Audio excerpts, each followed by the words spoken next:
राधे कृष्णा।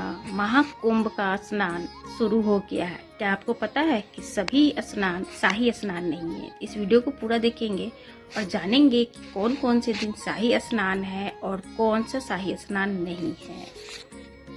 प्रयागराज में सज चुका है महाकुंभ का दरबार और शाही स्नान की भी है तैयारी जोरदार। लेकिन क्या आपको पता है कि महाकुंभ के सारे स्नान शाही स्नान नहीं है। कब सामान्य स्नान है और कब शाही स्नान है, तो इसके बारे में हम विस्तार से जानेंगे।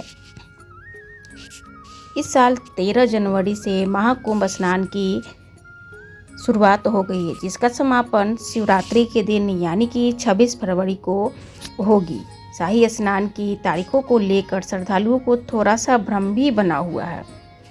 जैसे कि सटीक जानकारी में हम दे रहे हैं आपको कैलेंडर के हिसाब से। महाकुंभ में जुड़ी हुई हर अपडेट को जानने के लिए आप हमारे चैनल को सब्सक्राइब कीजिएगा और कोई भी सवाल हो तो कमेंट भी कीजिएगा। फिलहाल महाकुंभ की बात करें तो जब महाकुंभ की बात होगी तो श्रद्धालुओं के मन में महत्वपूर्ण तिथियों को जानने की जिज्ञासा भी होती है। जैसे कि शाही स्नान को लेकर आप देखिए कि इंटरनेट पर सर्च करेंगे तो आपको 5 डेट देखने को मिलती हैं इस महाकुंभ को लेकर। लेकिन हम आपको वो सारी भ्रांतियां हम दूर भी कर देते हैं। पहला शाही स्नान 13 जनवरी को है, संक्रांत से पहले जो हम लोगों ने मनाया है। वहीं पर पौष पूर्णिमा के नाम से हम लोग ने स्नान किया। इसी दिन से उसके बाद 14 जनवरी शाही स्नान का दिन आया, क्योंकि इस दिन से ही मकर संक्रांति और मंगलवार को मनाए। तीसरा आपको 29 जनवरी बुधवार के दिन शाही स्नान किया जाएगा।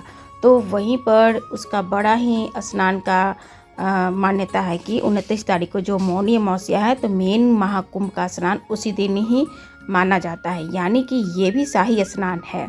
इसके अलावा शाही स्नान पड़ेगा आपको 3 फरवरी को, बसंत पंचमी जो कि मनाया जा रहा है। वही 2 तारीख को भी बसंत पंचमी है पूरे दिन, तो 2 तारीख को भी आप नहा सकते हैं। 3 फरवरी के दिन आपको सुबह में 9 बजे तक ही बसंत पंचमी मिल रहा है।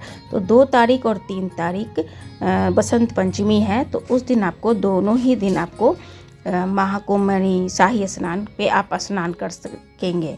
वहीं पर आपको पूर्णिमा यानी माघी पूर्णिमा का स्नान आपको करने के लिए 12 तारीख को स्नान करना पड़ेगा, यानी 12 फरवरी की जो है वो माघी पूर्णिमा के नाम से स्नान है। वहीं पे आपको आखिरी 5वां जो स्नान हो जाता है 26 फरवरी महाशिवरात्रि के दिन इसका समापन हो जाता है। तो महाकुंभ का जो ये पर्व है तो वो 13 तारीख पौष पूर्णिमा से लेकर आपको महाशिवरात्रि तक आपका चलेगा। अब जानते हैं कि जो माघी पूर्णिमा है वो कब है और इसके दान और इसमें हमें क्या सावधानियां बरतनी चाहिए। यूँ तो हम सभी जानते हैं कि महाकुंभ का आयोजन प्रत्येक 12 बरस पर होता है तथा श्रद्धा के साथ इसमें हम सभी स्नान करते हैं और इसको हम उत्सव भी मनाते हैं। पवित्र नदियों में 4 तीर्थ स्थानों पर आयोजित होता है। तो महाकुंभ का आयोजन प्रयागराज में संगम तट पर, हरिद्वार गंगा नदी, उज्जैन शिप्रा नदी तथा नासिक में गोदावरी नदी के तट पर होता है। इसके बाद प्रयागराज में महाकुंभ मेले का आयोजन। महाकुंभ में पूरे देश से श्रद्धालु आस्था की डुबकी लगाने पहुंचते हैं।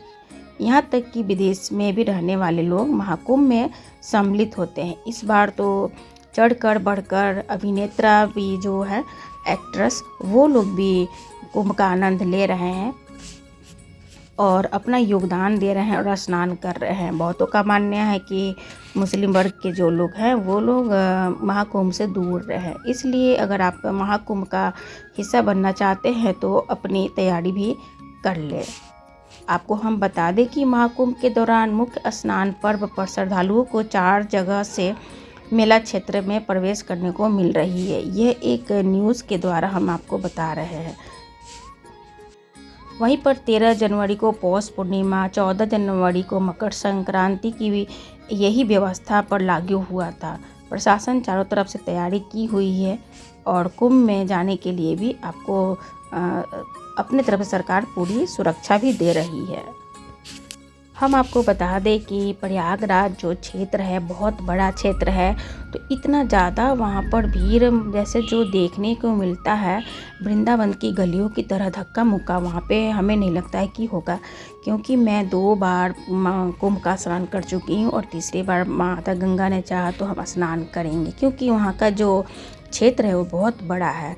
आप साइड में कहीं से भीड़ के लिए आप बच सकते हो। जैसे वृंदावन हम जाते हैं तो वहाँ पे बचने का सवाल नहीं होता, बहुत ज़्यादा हम वहाँ पर दब जाते हैं, लेकिन यहाँ पर खुली जगह है, पर्याप्त मात्रा में आपका भीड़ जो है आपको भीड़ में आपको दबना नहीं पड़ेगा। तो जान लीजिए माघी पूर्णिमा कब है। तो माघी पूर्णिमा आपको 12 फरवरी को है। ऐसे में माघी पूर्णिमा के दिन हमें स्नान दान तो करना ही है, और यह माघी पूर्णिमा आपको शाही स्नान के दौरान आपको मिलेगा। पूर्णिमा के दिन आप चाहे तो ब्रह्म मुहूर्त में भी स्नान कर सकते हैं, पूरे दिन भी स्नान आप कर सकते हैं। किसी किसी की वीडियो में आपको देखने को मिला होगा, क्योंकि ये राक्षस स्नान है, दोपहर के जो लोग नहाते हैं, तो शाही स्नान में गंगा तट पे नहाने के लिए ये नियम लागू नहीं होते हैं। ये नियम लागू केवल गृहस्थ के लिए, घर में जो लोग 8 बजे 9 बजे नहाते हैं उनके लिए होता है। माघी पूर्णिमा की जो शुरुआत का समय है, आरंभ आपको 11 फरवरी को शाम 6:30 से हो रहा है। वहीं पर समाप्ति इसकी 12 फरवरी शाम 7:22 पर होगा।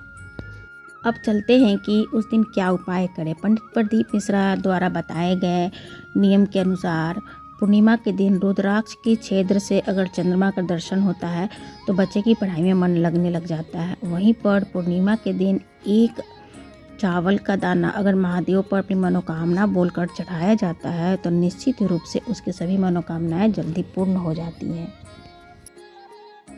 साथ में ही पौष पूर्णिमा से लेकर माघ पूर्णिमा तक का जो कल्पवास लेकर कुंभ में कल्पवास कर रहे हैं तो उनकी 1 महीना का कल्पवास भी समाप्त होता है। अब आप जान लीजिए कि पंचांग के अनुसार माघी पूर्णिमा के दिन का शुभ समय, तो सूर्योदय आपका सुबह 7:02 पर होगा। वहीं पे सूर्यास्त आपको शाम के 6:09 पर होगा। चंद्र उदय आपको शाम को 5:59 पर, और ब्रह्म मुहूर्त सुबह 5:19 से लेकर 6:10 तक रहेगा।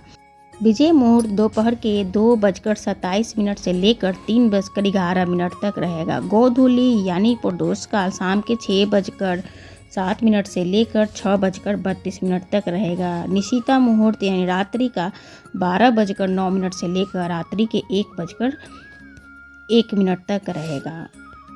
और उस दिन बुधवार का दिन है, तो उस दिन का राहु काल आपको 12 बजे से लेकर दोपहर के 1:30 बजे तक रहेगा। राहु काल में स्नान और संकल्प करने से बचें। वीडियो पसंद आया हुआ हो तो ज़रूर वीडियो को लाइक करें, अपना सुझाव ज़रूर दें। जय श्री कृष्ण।